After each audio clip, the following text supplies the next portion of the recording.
और इस वक्त हमारे साथ वो कोच जुड़ गई हैं जिन्होंने आरोप लगाए हैं संदीप सिंह पर सेक्सुअल हैरेसमेंट के। मेरा सबसे पहला सवाल आपसे यही है कि वो अभी भी मंत्री बने हुए हैं और स्पोर्ट्स मंत्रालय से ज़रूर हट गए हैं, वो उन्होंने मुख्यमंत्री को सुपुर्द कर दिया है, लेकिन वो मंत्री अभी भी हैं। आप किस तरीके से जवाब देंगे? सर, मैं चाहती हूँ सबसे पहले कोई भी इन्वेस्टिगेशन शुरू हो, उसमें वो शुरू होने से पहले, उस पर कार्रवाई करने से पहले ये सबसे पहले अपना इस्तीफा दें और ये इस्तीफा जल्दी से जल्दी दें, क्योंकि इससे जितनी भी इन्वेस्टिगेशन शुरू हो चुकी है उसमें काफी दिक्कतें डेफिनेटली ये करवाएंगे और ये मंत्री पद से तुरंत इस्तीफा दें ताकि निष्पक्ष जांच हो सके। जी जी, आप हमें बताना चाहेंगी कि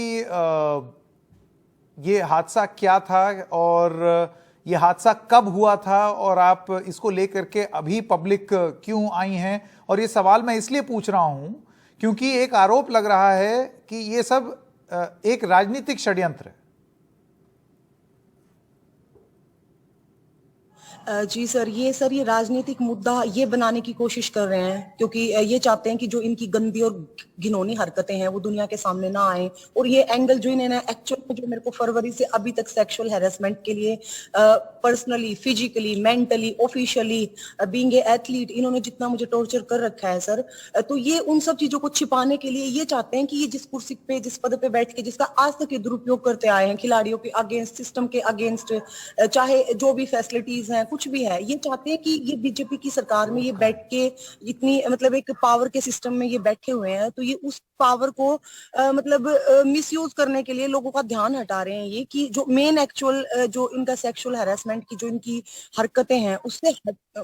उससे नजर हटे और इसको एक पॉलिटिकल मुद्दा दे दो ताकि तुम उसके आड़ में बच सको। लेकिन सर ये बिल्कुल झूठ है, बेबुनियाद चीजें हैं, उसको सिर्फ बकवास करनी आ रही है। ये फरवरी से और ये अभी तक इन्होंने हर वो कोशिश की कि जैसे तैसे ये मेरे साथ फिजिकल बनाने में ये मतलब ये जो चाहते हैं ये वो पूरा हो सके। लेकिन जब हर तरीके से ही मैंने स्टैंड लिया, इन्हें अवॉइड किया, जितना हो सकता था उतना मैंने चीजों को पहले कोशिश किया। अपने एक एथलीट रही हूँ, वो भी सर एक 400 मीटर की, तो जो पेशेंस लेवल है वो इतना ज्यादा भर भर के रखा हुआ था कि इतने महीनों से मैंने जितना हुआ कोशिश की, बट ये लास्ट में आके सर मेरे को इस पे आवाज उठानी पड़ी।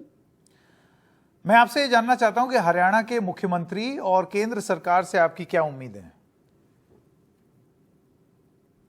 जी, मेरी हमारे हरियाणा सरकार के मुख्यमंत्री जी से भी यही अपील है कि मैं आपकी बेटी हूँ, आपके स्टेट की बेटी हूँ, मैंने बहुत मेहनत की है, एक बहुत नॉर्मल सी लड़की हूँ मैं, एक बहुत सिंपल सा मेरा परिवार है और मैंने अपने स्टेट के लिए बहुत कुछ किया है, तो मुझे उनसे पूरी उम्मीदें हैं, पूरा इंसाफ के लिए मैं उनसे चाहती हूँ कि वो इस जानवर को, ये जहाँ पे बैठा है, इससे तुरंत इससे इस्तीफा दिलाएं, इसके खिलाफ कड़ी से कड़ी कार्रवाई करें और पूरी मतलब अच्छे से निष्पक्ष जांच करा के वो सच्चाई सबके साथ बाहर लेके आए। रही बात यहाँ पे सेंट्रल गवर्नमेंट की, तो मुझे बहुत उम्मीदें हैं अपनी सेंट्रल गवर्नमेंट से, नरेंद्र मोदी जी से, और मैं उनसे भी यही गुहार करती हूँ कि सर इस इंसान ने मेरे साथ बहुत बुरा किया है और मैं इनके इन मतलब इसके इन बर्ताव की वजह से मैं एक इतने मतलब एक मैं इतना डिस्ट्रैक्ट हो चुकी हूँ कि मेरा एक बेसिक नॉर्मल रूटीन खत्म हो चुका है। तो मेरी नरेंद्र मोदी जी से और मेरी केंद्र सरकार से यही अपील है कि मैं अपनी सरकार पे, अपने देश के कानून पे, आप पे मैं बहुत भरोसा करती हूँ, तो प्लीज मेरा भरोसा टूटने मत दीजिए और इस इंसान को तुरंत इस्तीफा दिला के इसे जेल में डालें। आप दोहराना चाहेंगे हमारे दर्शकों के लिए कि जो जो आपने आरोप लगाए हैं वो आरोप क्या थे, मंत्री क्या कहते थे? जी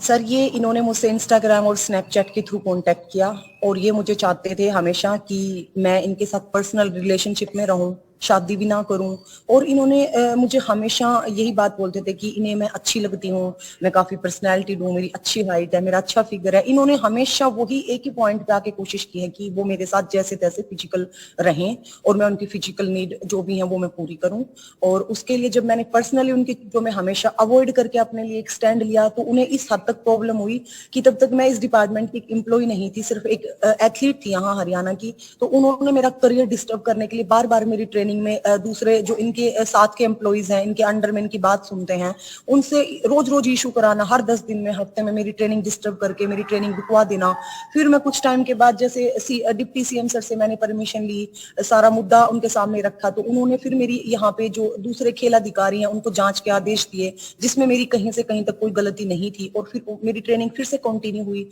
उसके बाद मैं जैसे यहाँ पे एम्प्लॉय बनी तो इनका तो एक लास्ट हथकंडा बाकी था कि अब तो ये भाई एम्प्लॉय है और अब ये देखते हैं ये कैसे मेरे पास चल के नहीं आएगी। तो इन्होंने सर मेरे नौकरी के अंदर जितना हो सकता था, जैसे मेरा ये ट्रांसफर का मुद्दा बना दिया, बहुत सारी चीजें इन्होंने मतलब हर वो कोशिश की है कि ये मैं इनके पास चल के जाऊं, प्यार से नहीं तो जबरदस्ती। तो सर ये बेसिकली इनको मेरे साथ फिजिकल ये रिक्वायर चाहते थे, फिजिकली चीजें चाहते थे। जिस तरीके की आप बात बता रही हैं, मेरी पूरी संवेदनाएं आपके साथ। ये आपके करियर पर किस तरीके का प्रभाव डाल रहा है, आपकी मेंटल हेल्थ पर किस तरीके का प्रभाव डाल रहा है? सर करियर तो, अब करियर से तो शायद लगता है जिंदगी बहुत आगे निकल चुकी है, करियर तो बहुत पीछे छूट गया है। रही बात सर मेरी जो पर्सनल जो एक मेरा सिस्टम है, तो मैं मेंटली शायद इस लेवल पे आ चुकी हूँ कि आज मतलब मेरा जो आज का दिन गया है वो इतना भारी गया है, क्योंकि मुझे 2 दिन से इतनी उम्मीदें थी। आज पूरा दिन मैंने उम्मीद थी कि इस्तीफा देगा सरकार, इससे इस्तीफा लेगी, लेकिन मेंटली बहुत ओवर स्ट्रेस चल रहा है। लेकिन फिर भी कहीं ना कहीं दिल में अंदर दिमाग में ये विश्वास है कि नहीं, मैं बिल्कुल सही हूँ और इंसाफ तो होगा। और शायद थोड़ा सच्चाई थोड़ा सा ज्यादा दुखी होती है कंपैरिजन टू जो भी चीजें हैं, लेकिन दुखी हो सकता है लेकिन हार नहीं सकता। तो मैं जानती हूँ, मैंने मन बना लिया है कि शायद जिंदगी में किसी भी मोड़ पे मुझे कुछ भी हो सकता है, जैसे मुझे धमकियां आ रही हैं या जैसे मेरा करियर जा चुका है और जो मेरी मेंटली कंडीशन है। तो मैंने आज अपने जहां मेरी सबसे बड़ी जो मेरी स्ट्रेंथ है, मेरा ग्राउंड, आज मैंने इसमें कम बैक किया है। और सर कोशिश कर सकती हूँ कि जल्दी से जल्दी एक जो इन 4-5 दिन से पहले थोड़ा सा जो मेरी नॉर्मल लाइफ थी वो मुझे वापस मिल सके। अभी थोड़ी देर पहले आपने इस सवाल के उत्तर में आपने ये बोला कि आपको धमकी मिल रही है या कुछ भी हो सकता है आपके साथ। तो मैं आपसे ये जानना चाहता हूँ कि क्यों आपको ऐसा लगता है कि कुछ भी हो सकता है? कोई धमका रहा है, कोई कुछ कह रहा है?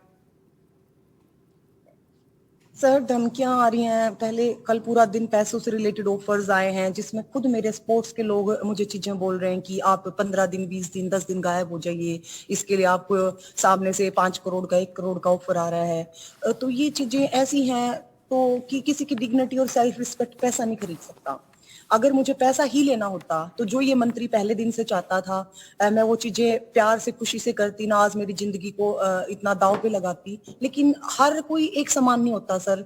तो इसलिए ये सीधी सिंपल सी बात है कि सोशल मीडिया के थ्रू भी जहां जहां इनके चाहने वाले बहुत हैं, और मेरे बहुत सारे शायद भाई ऐसे हैं कि जो रास्ता बिल्कुल ही भटक चुके हैं, लेकिन एक टाइम पे शायद भगवान उनके अंदर कुछ ऐसा करेगा कि वो समझ पाएंगे कि वो लड़की खड़ी है, इसके अगेंस्ट खड़ी है और खुल के खड़ी है और उसके पास कुछ तो सच्चाई होगी। तो सर ठीक है, जैसा भी बुरा टाइम है, लेकिन मेरी हिम्मत मैं खुद हूँ, मेरा परिवार है, जितने भी मेरे पूरे स्टेट में हर वो बहन है जो सब मेरे सामने मतलब मेरे लिए इतना एफर्ट्स डाल रहे हैं, जिन्होंने मेरे पे दिल से विश्वास किया है। तो सर सच दुखी तो होता है लेकिन लास्ट में जीत तो होती है सर। जी, आपका बहुत बहुत धन्यवाद और उम्मीद करेंगे कि इस पूरे मामले में न्याय हो। बहुत बहुत धन्यवाद।